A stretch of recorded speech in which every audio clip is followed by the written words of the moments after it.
Y amén. Pueden sentarse y si soy corto, me gustaría que me presten atención para que la palabra pueda llegar de la mejor manera a tu corazón. Quiero tratar un tema sobre que el Señor puso en mi corazón, creo, con toda mi alma, para todos nosotros. Y este tema está basado en el engaño de los últimos tiempos. Engaño de los últimos tiempos. Diga conmigo, los engaños de los últimos tiempos. ¿Cómo haríamos para reconocer un billete verdadero de uno falso muy igual, muy parecido? ¿Cómo lo distinguimos? ¿Cómo sabemos cuál es el falso? Por ejemplo, $1 que tengamos que cambiar de 100, ¿verdad? Y usted necesita saber si el dólar que le están dando, que está cambiando, es real, es verdadero. ¿Cómo usted lo identifica? El verdadero del falso.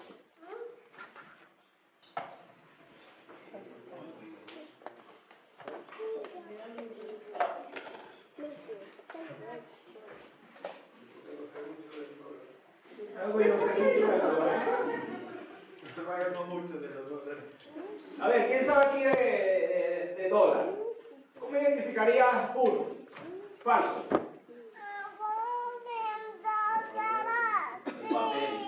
Vamos por allá, por el papel. La calidad del papel. Ajá. Muy bien. ¿Qué más necesitamos?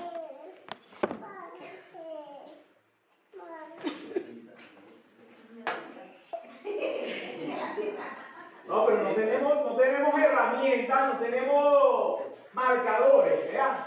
Estamos tratando de saber y no tenemos a la mano que es verdadero. Hay personas especializadas que solamente con distinguir algunos aspectos del billete saben cuando es un billete falso. Pero ¿qué tienen ellos que no tenemos nosotros? Exactamente, tal cual. Tienen el conocimiento para distinguir qué diferencia encuentra. O sea, vamos a hacerlo sencillo. Conocen bien el billete de 100. A tal punto que lo conocen tanto que conocen la forma, los símbolos, los números. Ellos detallan y conocen muy bien cuáles podrían ser las diferencias entre uno y otro. O sea, al verlo ellos notan diferencia. Contrario a nosotros nos lo dan y lo agarramos y Dios nos guarde y nos ayude, terminamos siendo engañados por quien nos está transmitiendo el billete. Ahora, ¿a dónde vamos? Ya usted entendió el significado. ¿A dónde vamos? ¿Qué necesitamos nosotros conocer bien para no ser engañados? Para esto, nosotros pudiéramos decir necesitamos bien ciertos aspectos. Uno, conocer la palabra, conocer la sana doctrina, la sana enseñanza, conocer los aspectos del Evangelio verdadero y el Evangelio que es muy parecido pero no es verdadero. Mi padre tenía una palabra que él decía: el enemigo no te va a engañar diciéndote 100 mentiras o diciéndote una mentira. El enemigo te engaña diciéndote una verdad que parece sumamente, que parece verdad en un 90%, pero esconde un 10% que es la mentira, el engaño. Ahora, cuando nosotros vamos a Mateo capítulo 24, yo sé que cuando mi hermano José pasó con la canción, a mí me gozo en el Señor, porque me han pasado prácticamente casi en todas las enseñanzas que he tenido que llevar a otras iglesias. Cuando ya yo estoy para pasar, alguien pasa y canta la adoración, la alabanza, que es el tema. Y yo digo, bueno, Señor, uno lo toma como una confirmación aquí humanamente. Gloria a Dios. Y en Mateo 24, si quiere usted me acompaña rápidamente, vamos a leer ciertos aspectos de este capítulo de Mateo 24. Ya usted sabe el pasaje, yo me imagino que estos días con los terremotos y todo esto, usted lo ha leído bastante. Y si no lo ha leído, lo ha encontrado en las redes, lo ha encontrado en algunas personas que lo están actualmente demarcando. Y dice, en Mateo 24, capítulo 11 específicamente, dice de la manera siguiente, ¿alguien lo lee? ¿Quién lo lee? Ajá. 24:11 de Mateo. Y muchos falsos profetas se levantarán y engañarán a muchos. Amén. Entonces Mateo 24 hace una reseña de los tiempos del fin. Los tiempos del fin están marcados por varios aspectos proféticos. Nosotros lo hemos entendido. Varios aspectos proféticos como cuál. Te voy a señalar uno. La tierra fue hecha o fue ordenada por Dios, y todas las cosas que Dios hizo, la hizo en 6 días. Y el número 7, el día número 7, dice que descansó Dios de la obra de sus manos. Todo eso conocemos. 7 días, 6 días para hacer la obra de sus manos, concretar el trabajo, y un día para su descanso, un día para el regocijo, el cual Él ordena al pueblo de Israel, el cual guarden, les enseñan que guardasen este tiempo como recordatorio, y les ordena guardar el día sábado como último día de la semana. Pero el caso es que Dios hace su creación en 7 días. Y recuerden que 7 días para Dios, un día para Dios es como 1000 años. Y nosotros cuando vemos desde Génesis hasta Abraham, transcurrieron 2000 años. Desde Abraham hasta Jesús transcurren 2000 años más. Y desde Jesús hasta hoy, 2000 años más. Eso concluye, ¿cuánto? 6000 años. Es decir, que queda solamente 1000 años. ¿Y cuánto es el gobierno de Cristo que reinará sobre la tierra? 1000 años. Es decir, que por donde usted se meta, usted va a encontrar que ciertamente estamos en el tiempo del fin. No hay otro tiempo como esto. Pero la circunstancia que estamos viviendo es que este tiempo que está marcado como el año 6000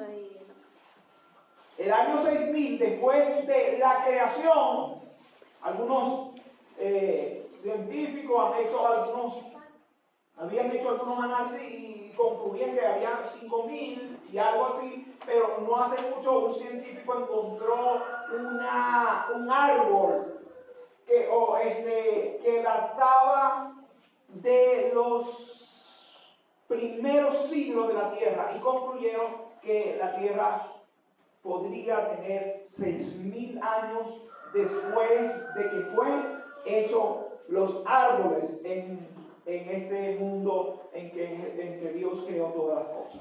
Así que hoy cuando nosotros leemos la Escritura decimos, sí, estamos en el tiempo final. Ahora, la iglesia de los últimos tiempos tiene ciertas características. ¿Cuáles serían esas características?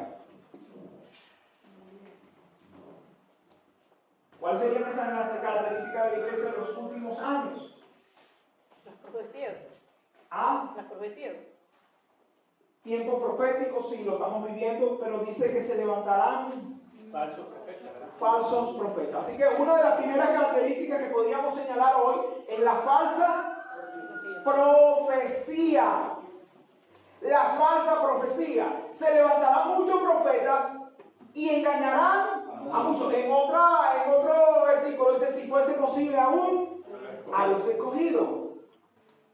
Pero cuando nosotros hacemos este análisis, nosotros vemos que la iglesia de estos últimos tiempos tiene varias características. Uno, que el amor se iba a enfriar. Dos, que la gente iba a entrar en un tiempo de adormecimiento espiritual. Podemos decir que también la iglesia de los últimos tiempos es señalada como la iglesia de Apocalipsis, capítulo 3, la última iglesia, que le dice: por cuanto no eres ni fría ni caliente, te vomitaré de mi boca. Así que una de las características de la última iglesia es lo que estamos viviendo hoy en día. Pero quiero señalarte algo hoy. Los engaños no van a aparecer de la noche a la mañana en nuestras vidas. Los engaños son sigilosos y son eclesiásticos, es decir, grupal y también individual, personal. ¿Cómo nosotros hoy en día podemos ser engañados? Con una doctrina errónea. Hace tiempo, unos meses atrás, Dios me da una palabra para la iglesia. Y en esta palabra el Señor me dice: enséñame a la iglesia. Me da enséñame a la iglesia esto y esto. Comienzo yo a dar un cierto estudio acerca de las doctrinas de la iglesia, y en ellas incluimos varias doctrinas, cual no voy a señalar, pero incluimos varias organizaciones con su conjunto de doctrinas bases, como están fundamentadas, su fundamento y todo esto. Cuando llegamos a una de las enseñanzas por ejemplo, de los adventistas, sus creencias, convicciones, nosotros logramos entender o comenzamos a estudiar el tiempo del fin, cómo estaba pautado bajo los lineamientos adventistas estos tiempos, como nosotros lo creíamos o como nosotros lo creemos. Nosotros decimos, por ejemplo, leemos en Mateo 24, comenzamos a leer la etapa en que la iglesia va a transcurrir antes del arrebatamiento de la iglesia. El arrebatamiento de la iglesia es un tiempo muy puntual, es decir, necesariamente van a pasar ciertos aspectos antes del momento del arrebatamiento de la iglesia. Y ahí está aquí, comienzan a leer en Mateo el capítulo 1, la pregunta que le hacen los apóstoles comienzan a enseñar acerca de que a Jesús le comienza a enseñar a ellos acerca de que en los últimos tiempos iban a acontecer varias cosas, como lo que hoy estamos viendo: terremotos, ¿qué más? Hambrunas, pestilencias, guerras. Países se iban a levantar contra otros países.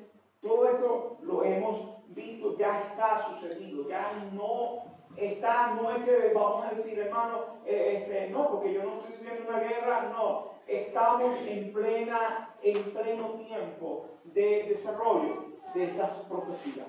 Nosotros, cuando seguimos leyendo, vamos a notar que hay tres tiempos.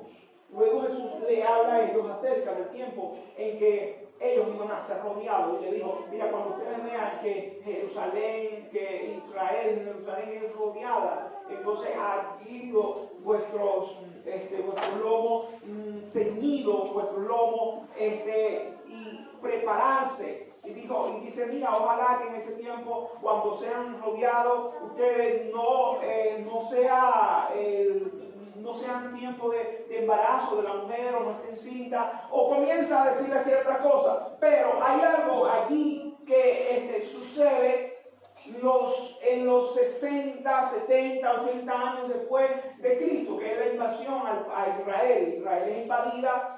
Es cuando es derribado el templo, en el cual ahí mismo en Mateo 24 él habla: no quedará piedra sobre piedra, y todo esto será derribado. Entonces derribaron ese templo por causa para sacarle el oro y por la creencia, porque uno de lo que busca el enemigo siempre es atacar la creencia, atacar la fe verdadera. Entonces Ellos pensaban que destruyendo el templo iban a destruir la fe del pueblo de Israel, del pueblo de Dios. Pero ya en la iglesia, los discípulos, los apóstoles estaban preparados y ellos no murieron en este desastre porque ellos huyeron, ellos se escondieron durante esa época. La iglesia primitiva, imagínense si en la primera predicación en el libro de Hechos habían creído como 5,000, después se añadieron 5,000 más en otra, cuando el cojo, y dice que se le añadía al pueblo gente para ser salva, y todo este gentío, cuando Israel fue invadida por los romanos, no murieron en esta época. ¿Cómo murieron ellos? Después, en el tiempo de la persecución, cuando Nerón, cuando fueron quemados los apóstoles que fueron perseguidos y fueron quemados, todo esto sucedió. Pero añadido a esto, ese tiempo está marcado como uno de los tiempos que está marcando Jesús, muy diferente al tiempo del fin. El tiempo del fin es otro. Cuando comienza a hablar del tiempo del fin, entonces le comienza a decir a los apóstoles, vamos a ir un momentico a la lectura, acompáñenme ahí, porque estamos aquí mismo. Y quiero destacarlo para entrar en lo que es el engaño a nuestras vidas de parte del enemigo. ¿Lo tenemos?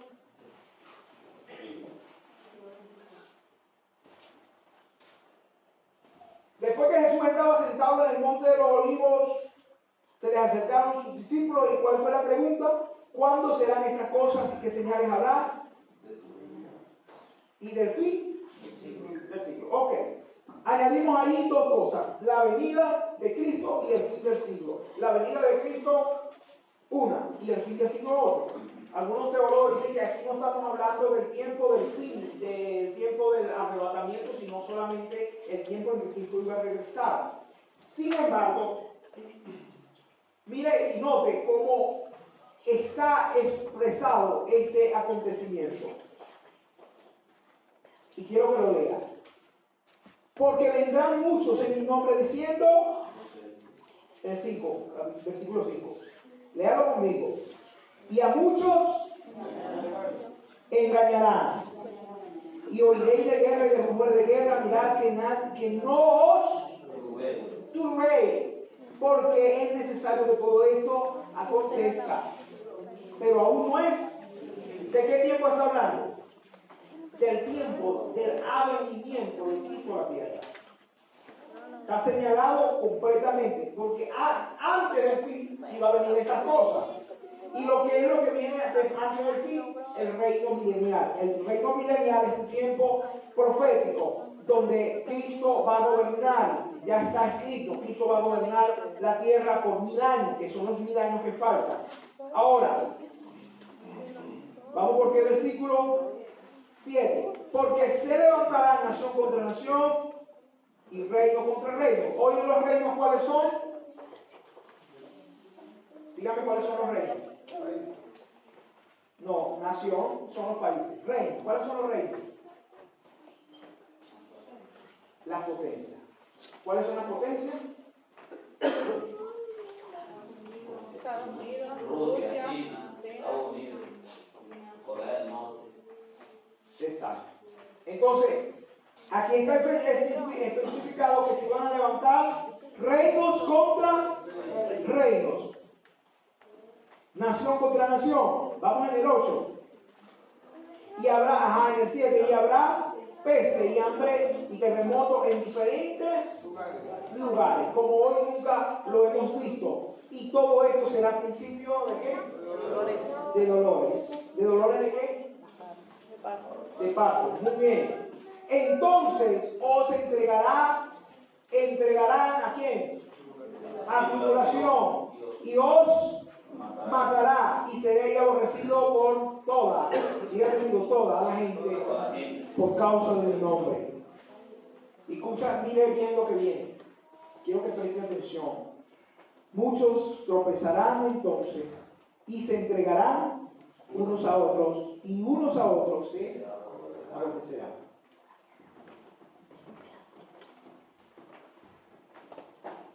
Y ahí vamos. ¿Qué es lo que viene? ¿Qué es lo que viene?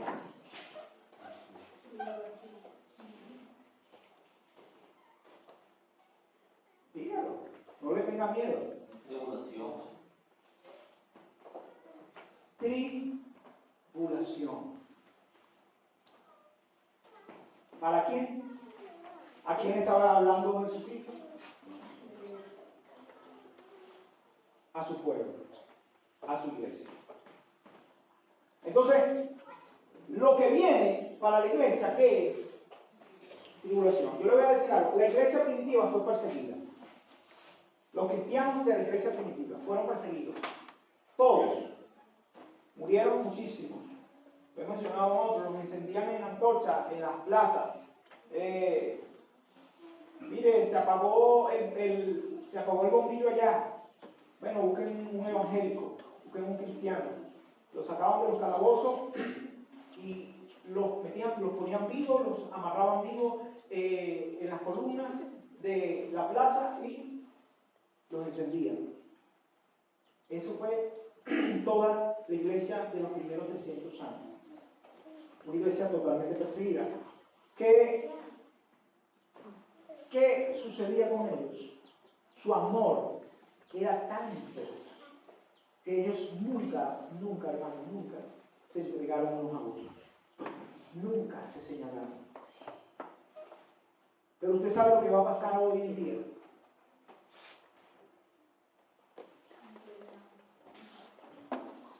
Que nuestros propios hermanos nos van a entregar. Y ahí es donde dice, y por haberse multiplicado la maldad, ¿el amor de quién? ¿Pero de quién? ¿Del mundano? ¿Del cristiano, hermano? El cristiano. Mire, nosotros tenemos la iglesia más frágil. Nosotros tenemos la iglesia donde no nos gustan nuestros propios hermanos. No nos gustan. Hemos sido la iglesia que más ve los errores de los demás. Hemos sido la iglesia que más murmura de su propia gente, de su propio hermano que se congregan en su propia iglesia, en su propio, que se sientan al lado. Hemos sido la iglesia que tiene el amor frío. Que cuando alguien señala a alguien en el mundo, alguien dice, oye, pero es que yo no estoy de acuerdo con fulano, porque fulano, mira, hace esto y esto. Somos los que, en vez de defender nuestros hermanos en Cristo, nosotros decimos, no, si es verdad, yo sé que es verdad. Y comenzamos y argumentamos y le decimos que tal vez no son de Cristo, que ellos también se van para el infierno. Y nos ponemos de acuerdo con nuestros enemigos. Porque el inconverso, hermano, créame, el inconverso, el que no tiene a Cristo en su corazón, no está con Dios, no es de Cristo. No está con Dios. ¿Por qué se lo digo? Porque a veces nosotros le decimos al mundano, no, Dios ama al pecador, pero aborrece el pecado. Dios ama su humanidad, porque de tal manera amó Dios. Así que, ¿qué es lo que Dios ama? Su humanidad, la humanidad que Él creó, la creación. Él ama a los árboles, Él ama las bestias, Él ama su humanidad, toda su creación Él la ama. Pero nosotros debemos entender que el mundo, cuando no tiene una persona que no tiene a Cristo, es enemigo de Dios. No es amigo de Dios. No hay forma de que alguien que no haya nacido de nuevo en Cristo Jesús sea amigo de Dios. No lo hay, hermano. Porque no hay algo que el ser humano, mira, por más bueno que sea el inconverso, por más bueno que sea usted, no hay forma de que tú te veas bien con tus obras, con las cosas buenas que haces. No hay forma que te veas bien delante de Dios. Lo único que Dios ve en nosotros es a Jesucristo, su Hijo amado, el cual hemos sido lavados en su sangre y el cual es nuestro rostro delante de Dios. Así que entendiendo eso, el mundo nos va a entregar, sí, pero aún peor, el cristiano, muchos cristianos, muchos que vienen a la iglesia, muchos que se congregan, cuando los agarran por el cuello, mira, ¿dónde está el pastor? Deme para darle. Y comiencen a golpearlo y a maltratarlo. ¿Qué van a decir? ¡Ay, no, pastor, está allá! Vive en Trujillo, en la casa número tal, y lleva allá. ¿Dónde está fulano de tal? Dile, está allá, eso van a hablar. Y dice que se entregarán unos a otros. Número 1. Bien. Persecución. Hermano, la iglesia va a ser perseguida. No espere otra cosa. Olvídense de lo demás. Nosotros pasamos la era del reverdecimiento de la iglesia. Cuando ustedes vean que la iglesia reverdece, sabe estar atento porque sus tiempos se han acercado. Vean, tienen sus miradas porque sus tiempos se han acercado. Cuando ustedes vean que reverdece la iglesia. Israel nació como nación ya pasado 80 años. Y no pasará esta generación sin que todo esto complete. ¿Cuál generación? La generación del pueblo de Israel.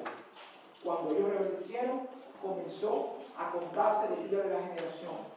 Y el más robusto, y sus días serán 60 años, 70 años y 80 años los más robustos.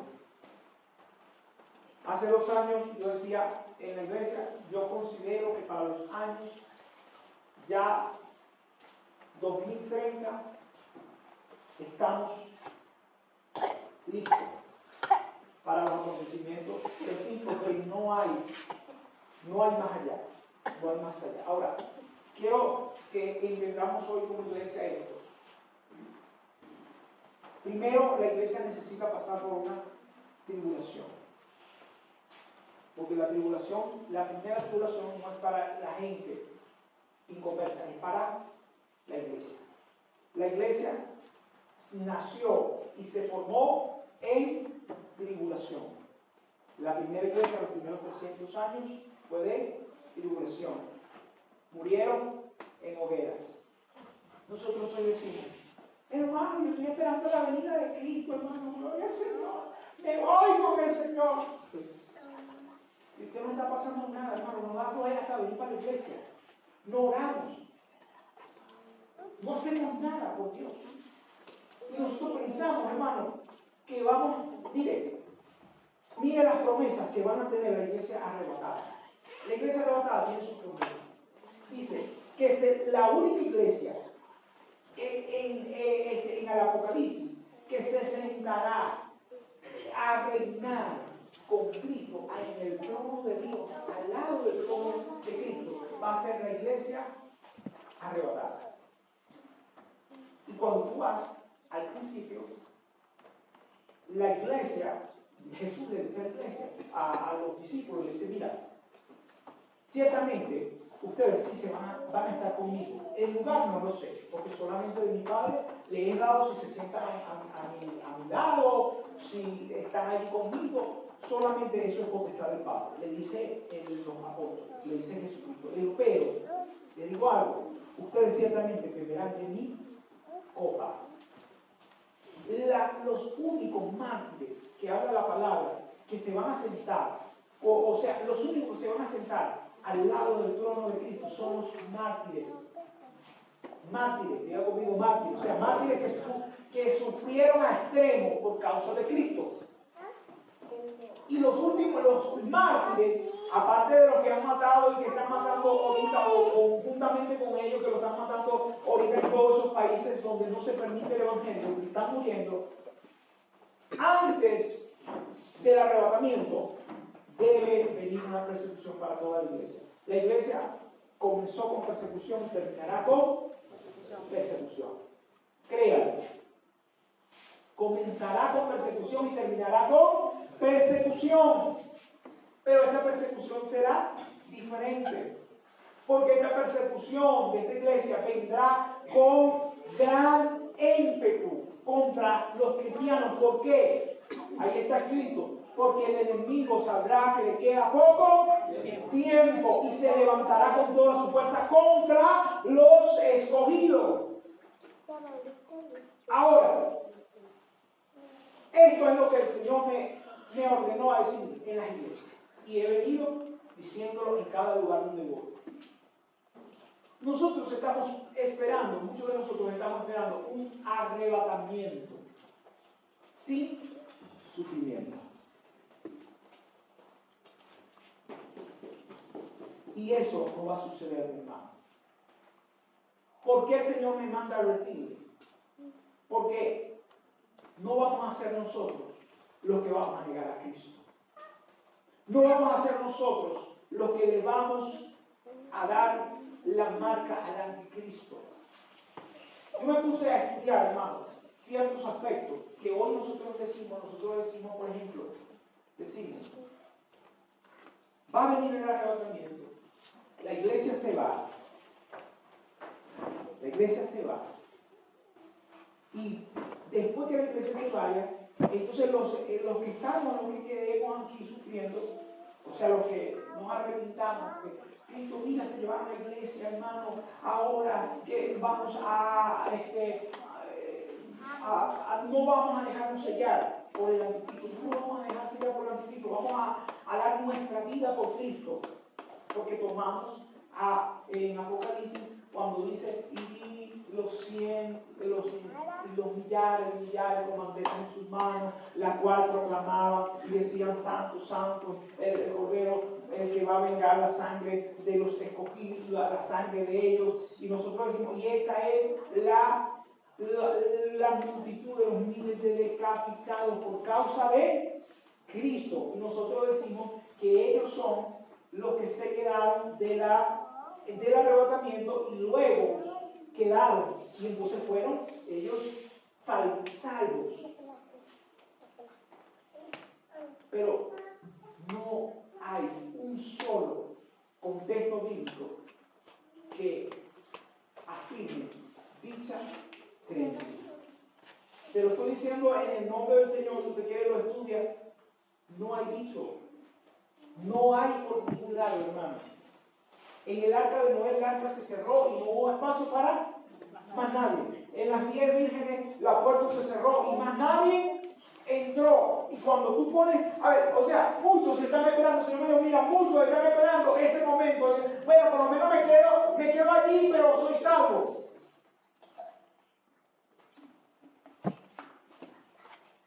¿Y si eso no es así? ¿Cómo van a quedar esa gente que no se preparó, que no buscó a Cristo? ¿Cómo va a quedar, hermano Ponce?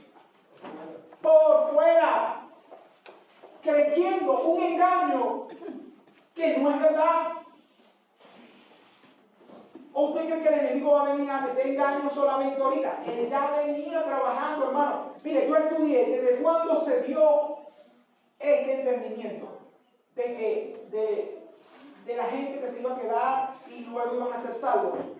Eso vino desde la década, hace aproximadamente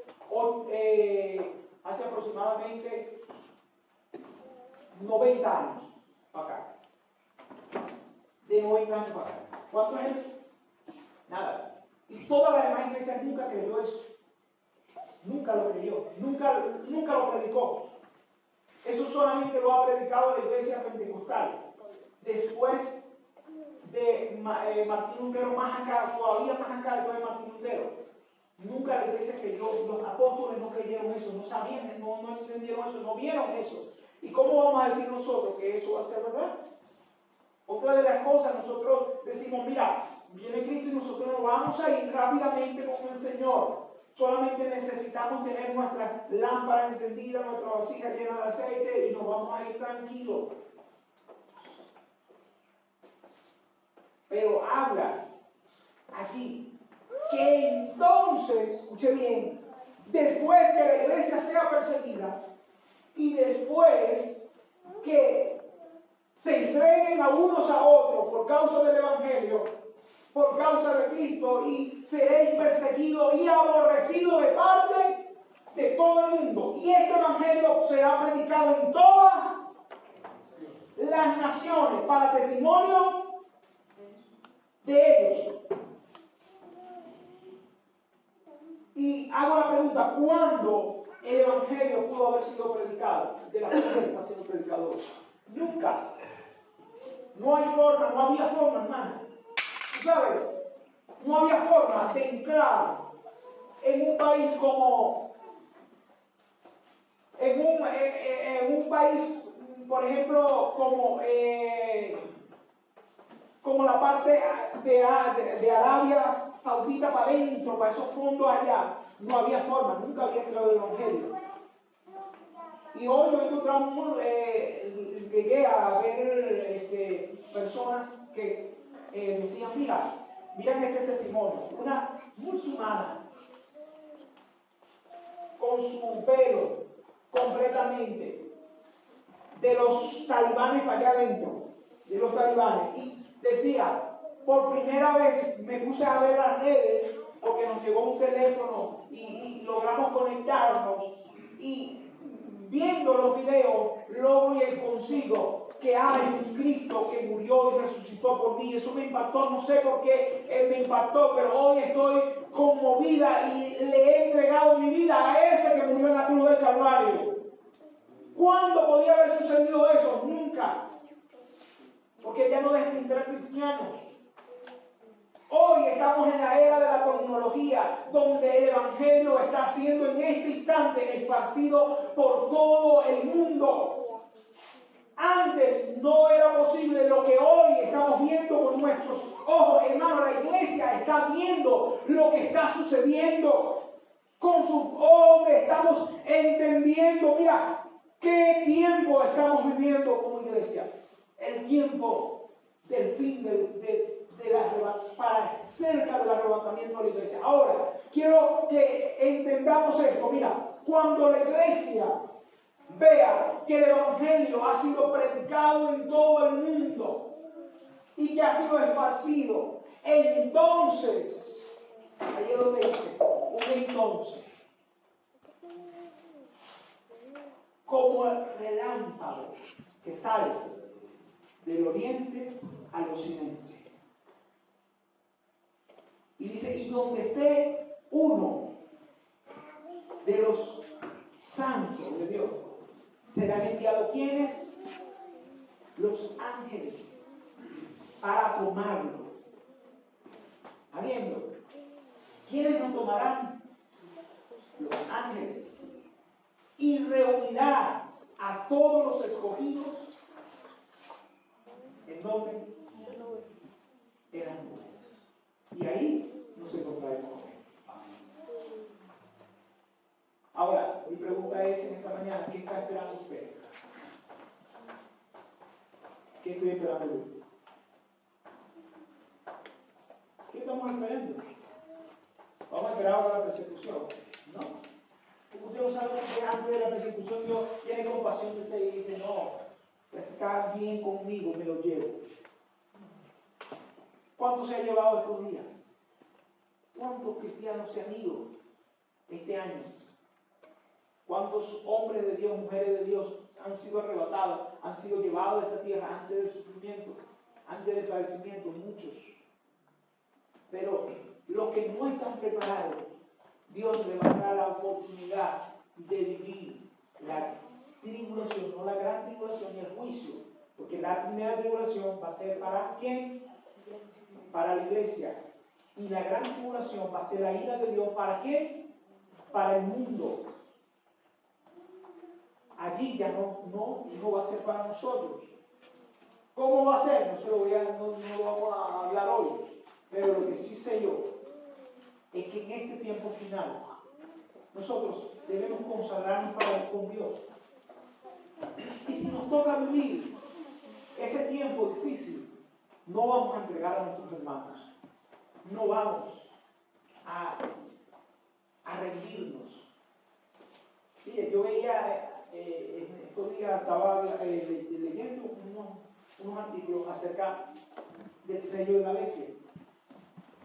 Y el sello de la bestia ya empezó. Ya el sello de la bestia empezó.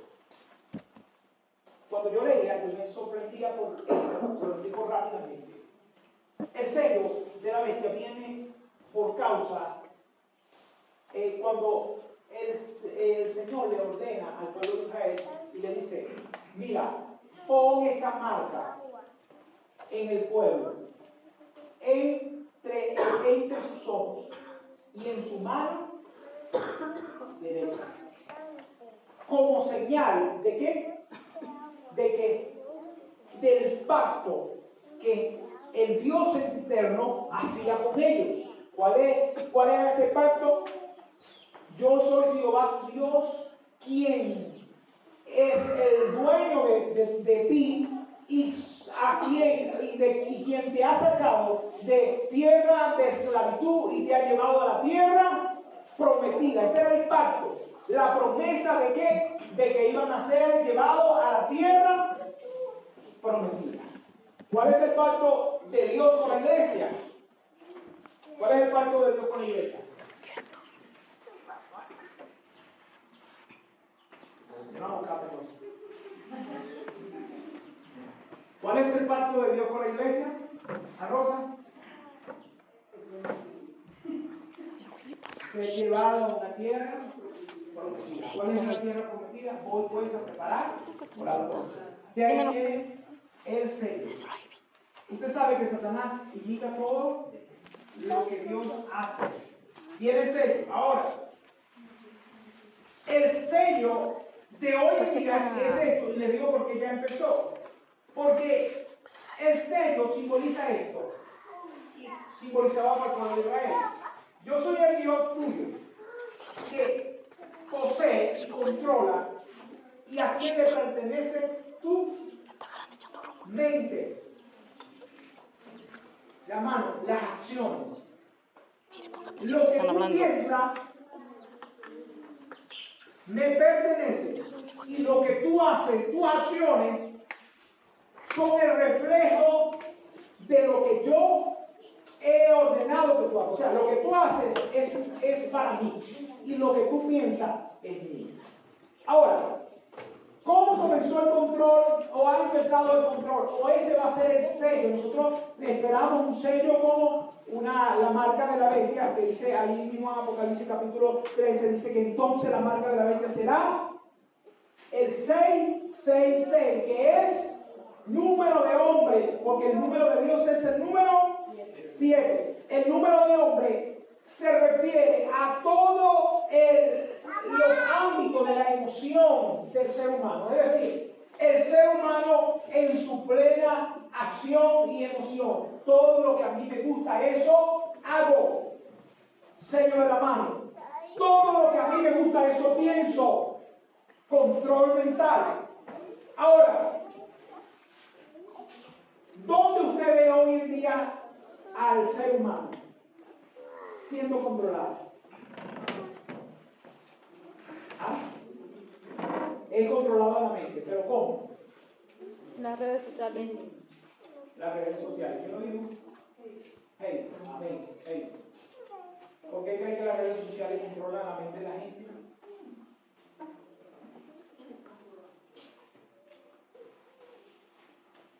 Porque ahí es donde viven. Y las acciones.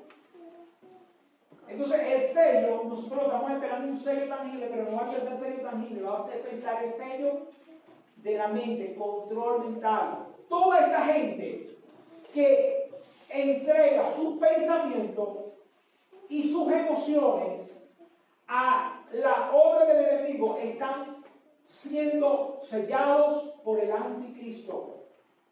Todas aquellas personas que terminan accionando con las obras que les son dadas por causa de los placeres, los deseos, los pensamientos, todo lo que simboliza el hombre y desea el hombre, eso son y pertenecen a las obras de la tiniebla. Así que el sello sí va a ser tangible, pero va a ser tangible después que haya un control mental. ¿Por qué? La gente se va a ir a entregar completamente. Dice que nadie podrá comprar y vender cuando esta marca sea esparcida. ¿Qué esperamos hoy en día como iglesia? Diga conmigo, ¿qué esperamos hoy? Dígame. Ajá, pero diga, ¿qué esperamos hoy? Persecución. ¿Qué viene para la iglesia? Persecución. Tribulación, persecución, tribulación. Ahora, yo quiero que tú hagas una reflexión. Si lo que viene es persecución, ya nosotros estamos siendo perseguidos, porque la persecución viene espiritual y humana, física. Ya estamos en una persecución espiritual. Quiero ir concluyendo con esto. Vamos a dar un aplauso al Señor aquí.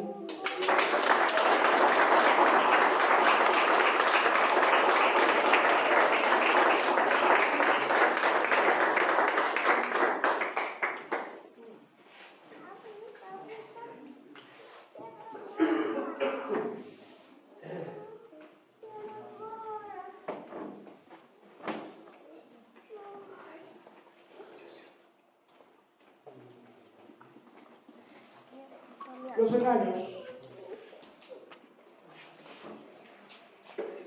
están siendo forjados. Los engaños están siendo forjados de varias formas.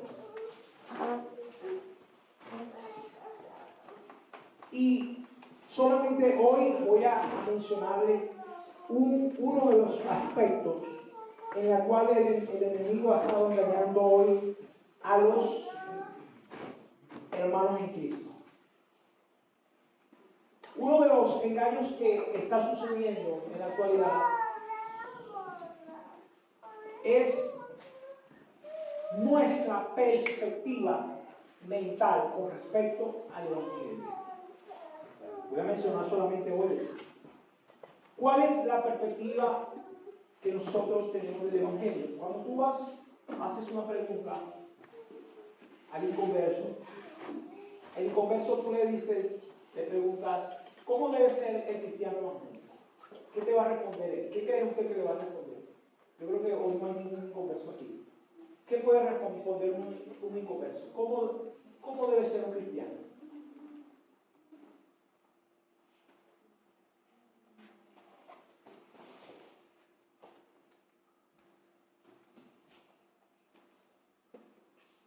Tranquilo. El cristiano tiene que aguantarse todo lo que le hagan.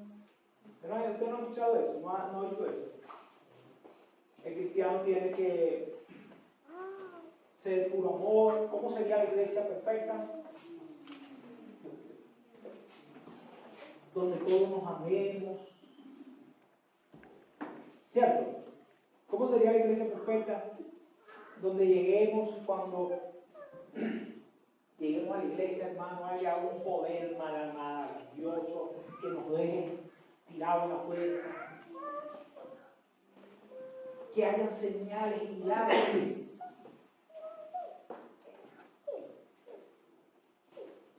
¿Cómo debería ser el Evangelio? Según nuestra perspectiva. Que no haya ningún enano en la iglesia.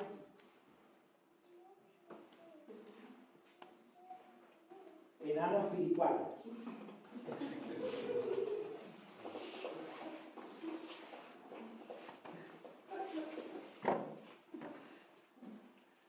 Esa debe ser la iglesia perfecta, ¿verdad que sí?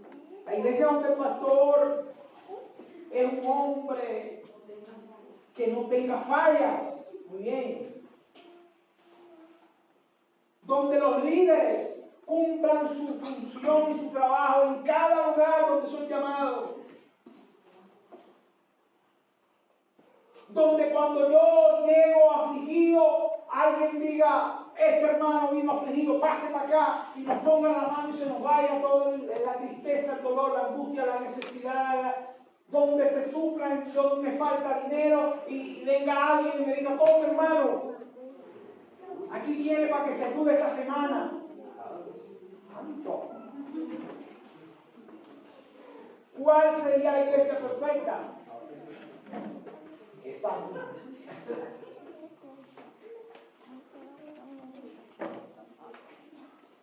Esa es la iglesia perfecta. ¿Y cuál es la iglesia que tenemos?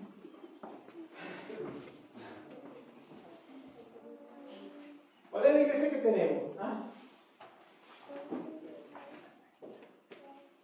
Mire, el más espiritual dice, la iglesia perfecta, hermano, es la iglesia que ayune todos los días. Que haya alguien ayunando, que haya alguien orando, que haya alguien clamando. El más espiritual, o el que esté más a con Dios. Y el que está más frío, dice, la iglesia perfecta es donde no me estén obligando a estar ayunando. ¿Sí o no? ¿A quién le gusta que lo obligue? Levante la mano a los que le gusta que lo obligue.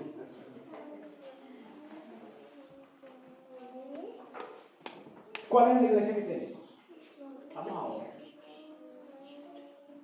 ¿Usted sabe dónde comienza el engaño? Allí comienza el engaño del pueblo de Dios. En creer que puede haber otra iglesia.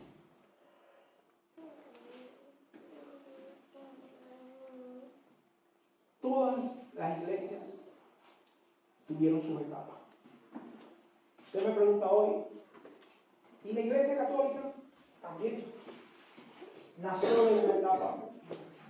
Ahí está, en Apocalipsis, usted se lee las 7 iglesias y va a encontrar una de las iglesias que Dios le dice, ¿por cuánto dejaste profanar? Y entró Jezabel en la casa y Jezabel representa el dominio sobre el control sobre las cosas.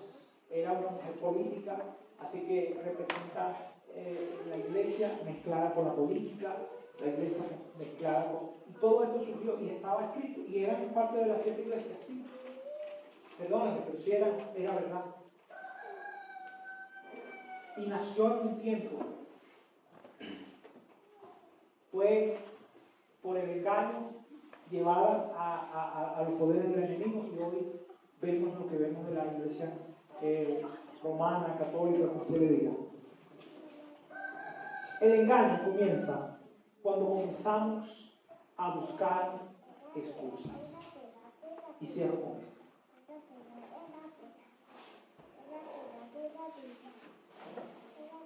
Vemos a Caín.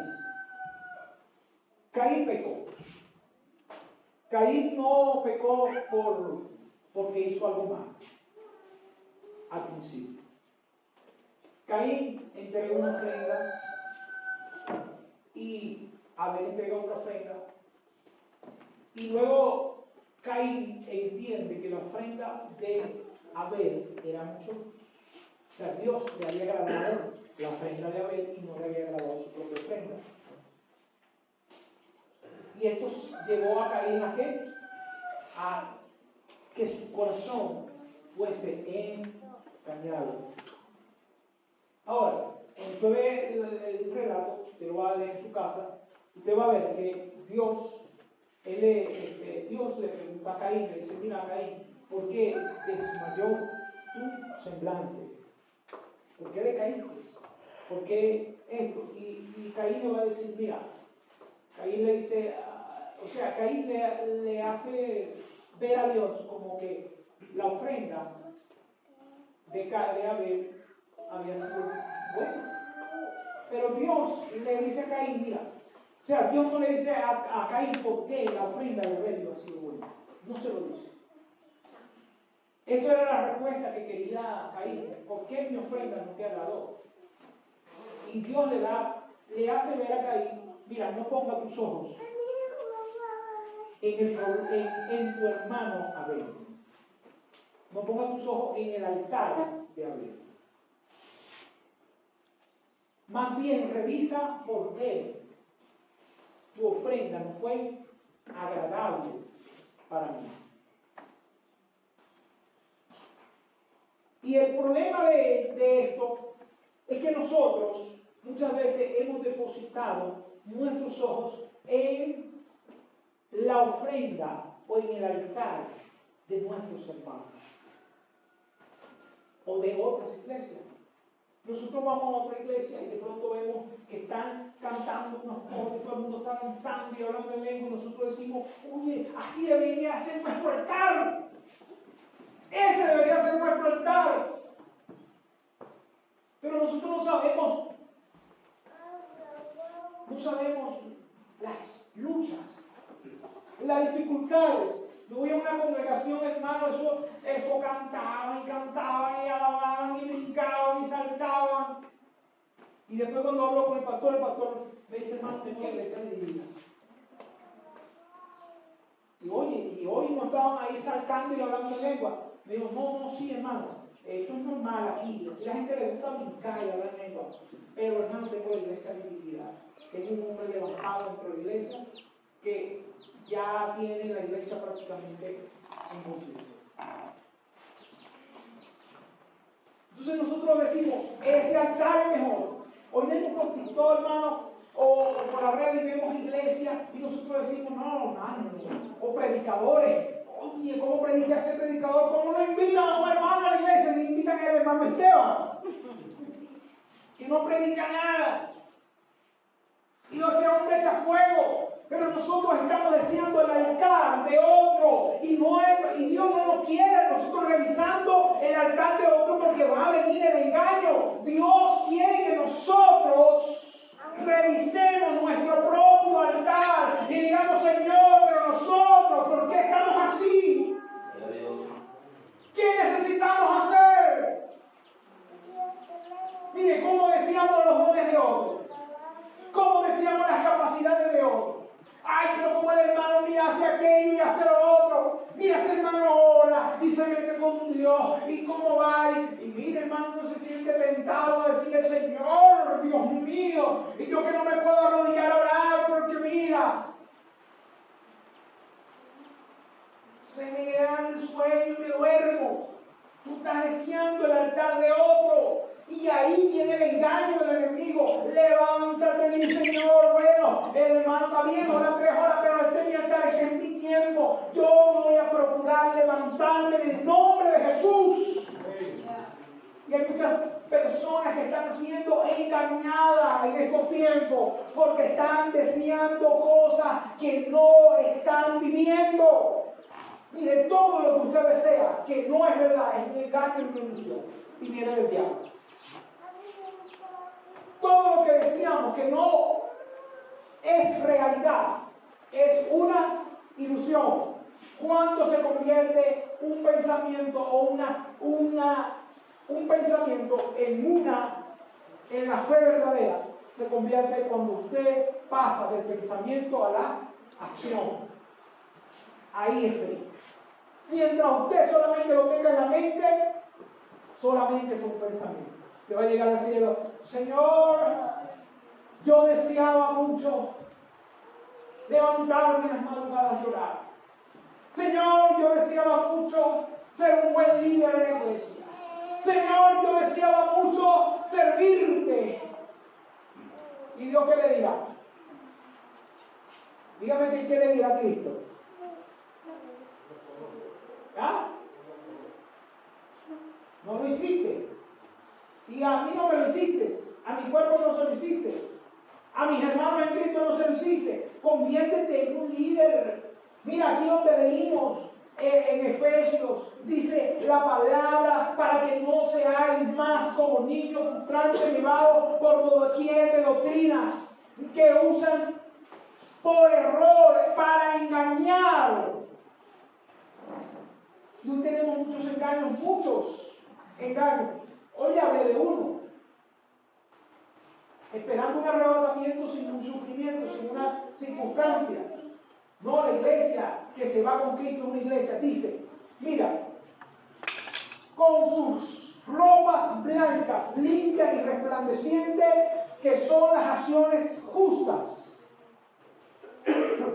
Y todos ellos estaban dispuestos a entregar su vida por causa de Cristo. La pregunta es, ¿tú que quieres ir en el arrebatamiento? ¿Estás dispuesto a entregar tu vida por Cristo? Esa es la pregunta. Si tú eres de los que están dispuestos a entregar tu vida por Jesús, hacer, si es necesario, decapitado por causa del reino de Cristo, usted está listo para el arrebatamiento. Usted es un siervo y sierva que está listo. Si sus ropas están blancas, limpias y resplandecientes, y usted está viviendo una vida lo más parecida a Cristo, usted está listo para el arrebatamiento. Si no, no. Si usted todavía le da flojera venir a la iglesia, si usted lucha por orar en las madrugadas, en las noches, si usted está todavía luchando con pasiones, deseos, pensamientos, argumentos, estratagemas humanos, usted no está listo para el arrebatamiento. Así de sencillo. ¿Por qué no? Porque los que se vayan en el arrebatamiento se van a sentar al lado de Cristo. No hay otro. No es que ellos van a estar lejos de Cristo, no, se van a sentar justamente a reinar con Cristo 1000 años. Y serán reyes y sacerdotes, juntamente con todos los que se hayan santificado y se hayan purificado en la sangre del Cordero y todos los que hayan muerto en Cristo Jesús, que hayan lavado sus ropas y hayan sido emblanquecidos. Pero quiero decirte a la iglesia, Dios es un Dios justo. Dios no te va a entregar algo el cual tú no te has merecido. Las coronas, las perlas, los diamantes, reinar con Cristo, estar al lado de Cristo, ser parte del gobierno de Cristo es para las personas que han entregado su vida a Jesús y han servido con todo su vida al reino de Dios. Lo demás vamos a estar aquí pesados.